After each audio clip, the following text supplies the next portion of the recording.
ขึ้นเอามันนั่นเลยสิคือเอาชีสใส่ขันได้แล้วบักชูบ่มาบ่เอาขนมมาก็บ่มาล้อเลิกจักไปใช่สบายดีเมื่อทุกคนมื้อนี้กับพาพี่พี่น้องมาป่าเปลี่ยนบรรยากาศมาเอาเครือพี่น้องเพราะว่าสิได้เอาเห็ดตะกร้ายามให้ยามนาแหละก็สิหาในดอนนี่แหละตีนผู้เขียวแถวนี้ก็ได้เนี่ยเพิ่นสิหาแล้วเราให้นี่เพิ่นว่าหาเบิ้งพอได้อยู่เพิ่นว่านะไปเบิ้งน้ำกันว่าสิได้หลายไปได้เครือมัดหัวเนาะให้เพิ่นกว้างขนาดให้เพิ่นปีนี้ถือว่าให้กว้างพอสมควรเพราะเขาปลูกพิสังวากระดอเครือมีอยู่บ่ดองบ่มื้อนี้วันอาทิตย์เด้มื้อนี้วันอาทิตย์มื้อน้ำเข้าให้บ่หรือว่าปลูกมันบ่ปลูกมันเนาะโอ้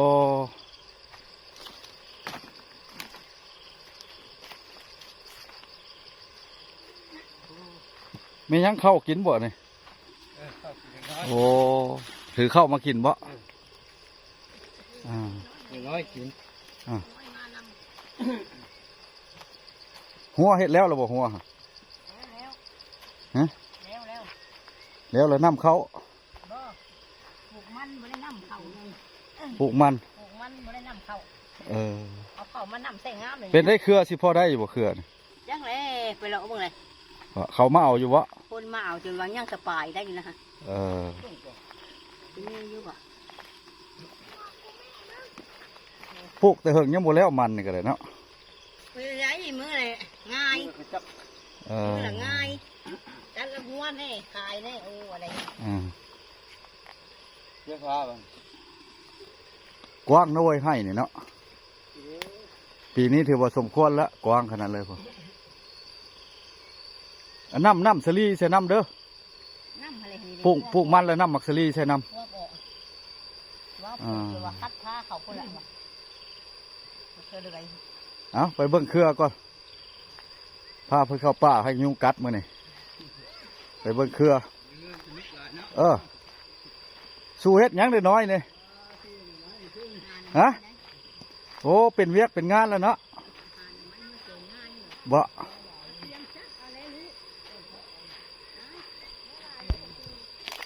ใช่แล้วเด็กน้อยบ้านนอกมันเป็นคนแล้วได้หลายบ่ฮัมน้ำไม้ฮะสู้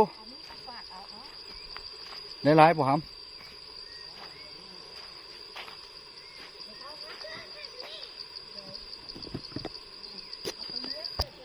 ใส่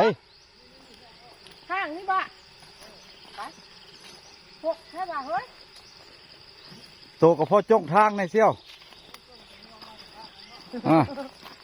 จ้องทางให้เบาแปลงมาหา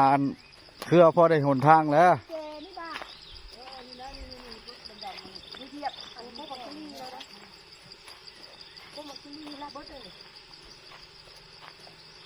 ปลูกสลีแล้วเอาอันนั้นใส่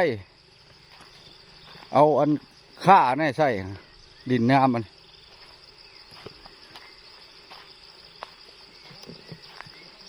โอ้ลักกระยาเขาเลยเฮ้ยเรือเขาก็เป็นของเฮามื้อนี้ก็แดดอีกพวกนั้นธรรมดาแดดวานนี่ก็ได้ภูมิน้ำอยู่ฮ้อน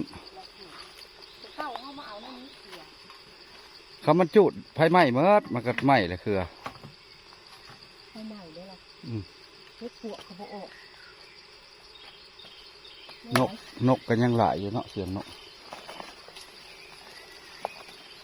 ก็จะขึ้นตัวนี้ก่อนมันสิขาดของมันบ่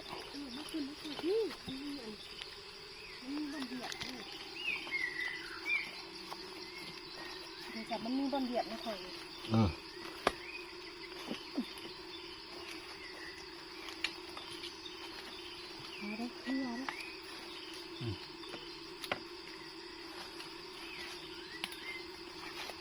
เบาคือเบา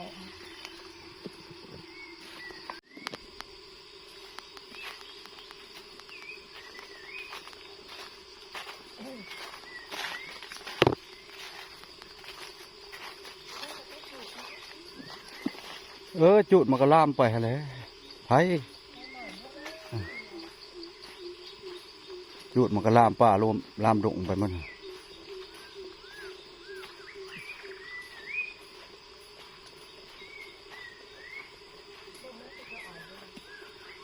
เฉพาะมันว่าคือเขาเอามันละแม่นแท้ๆมันยังเพียงละ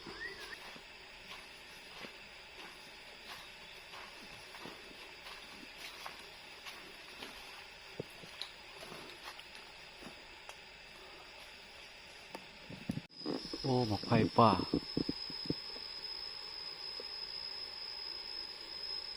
ดกตึกอยู่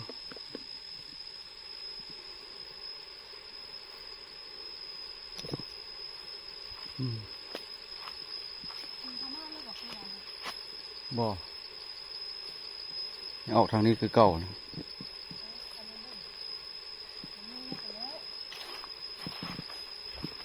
แต่เก่าก็เคยเอาส่วนอย่างนี่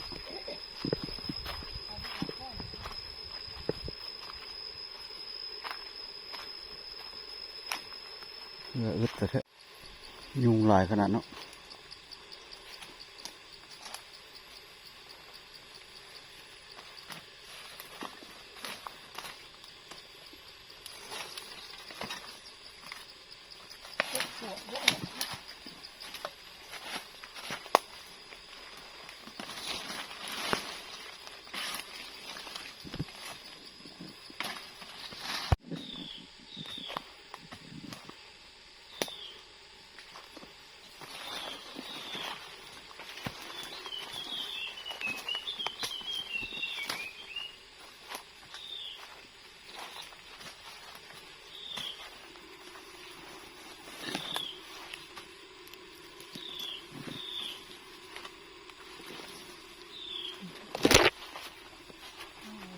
ยาวเติบบ่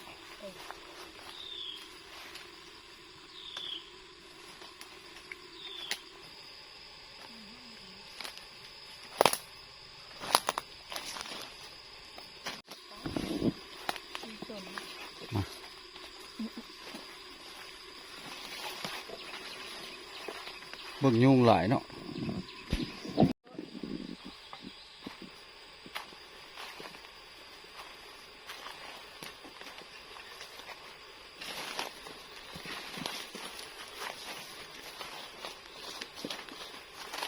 จะเก้ากระแถวนี้แหละคืออะไรดีมันก็ยังว่าเขาเอามัด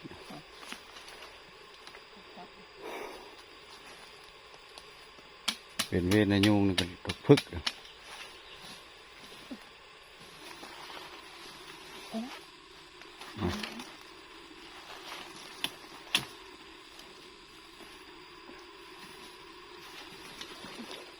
สองเครือ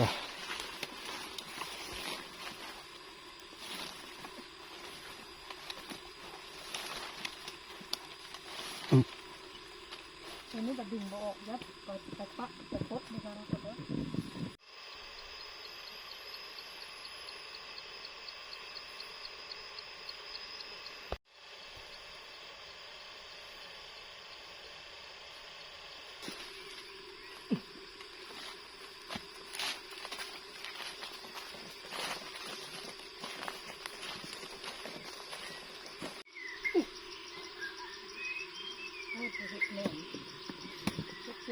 บิดเลยแหละ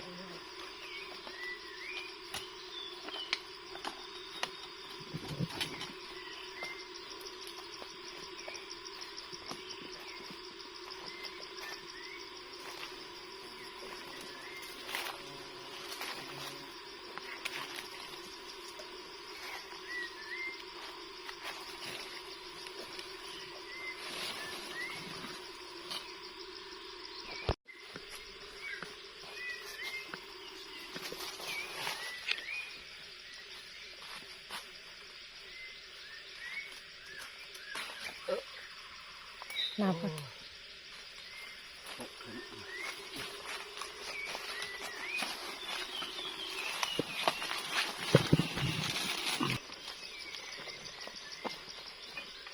หกก่อนโอ้ยได้ตลอดสายตลอดสาย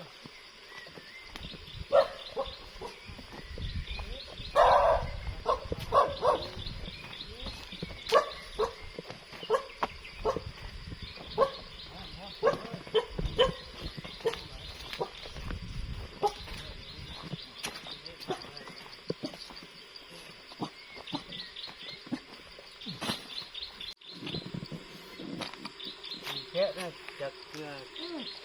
ข้า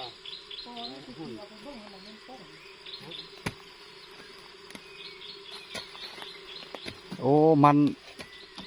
นลำนี่มันลำตะเก้าบ่ได้ซื้อเนาะ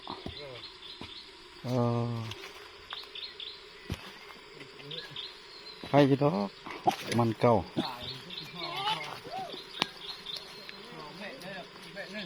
บ้านอันนั้นแล้วมาเลยได้เขาลงไปเบิ่งเลยบ้านอันแปลบ้านนาโดนมันโค้งคือสองส่วนสามส่วนตกแล้วมันก็ลายนะแบบนั้นเร